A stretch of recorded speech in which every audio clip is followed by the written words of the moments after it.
বর্তমান সরকার পররাষ্ট্রনীতিতে জাতিসংঘ শান্তিরক্ষা মিশনকে বিশেষ গুরুত্ব দিচ্ছে বলে জানিয়েছেন পররাষ্ট্র প্রতিমন্ত্রী শামা ওবায়দ ইসলাম। দুপুরে রাজধানীর সিরডাপ মিলনায়তনে Defence Journalist Association of Bangladesh ডিজ্যাবের আয়োজনে বিশ্ব শান্তি রক্ষায় বাংলাদেশি শান্তিরক্ষীদের অবদান শীর্ষক আলোচনা সভা অনুষ্ঠিত হয়। এতে প্রধান অতিথির বক্তব্যে পররাষ্ট্র প্রতিমন্ত্রী বলেন, সরকার শান্তিরক্ষীদের কল্যাণে কাজ করে যাচ্ছে এবং ভবিষ্যতেও প্রয়োজনীয় সহযোগিতা অব্যাহত থাকবে। অনুষ্ঠানে অন্যান্য বক্তারা বিশ্ব শান্তি রক্ষায় বাংলাদেশি শান্তিরক্ষীদের বিভিন্ন সাফল্য তুলে ধরেন।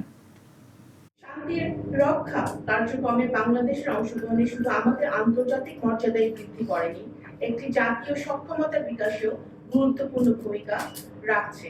পররাষ্ট্র মন্ত্রণালয় সবসময় এটা নিয়ে সচেষ্ট আছে এবং আমরা আপনাদের সাথে কাজ করব ভবিষ্যতে, এবং আপনারা যে কোনো প্রয়োজনে যদি আমাদের কাছে আসেন আমরা সেটা অবশ্যই আস্থায় নিব এবং আপনাদের সহযোগিতা করব।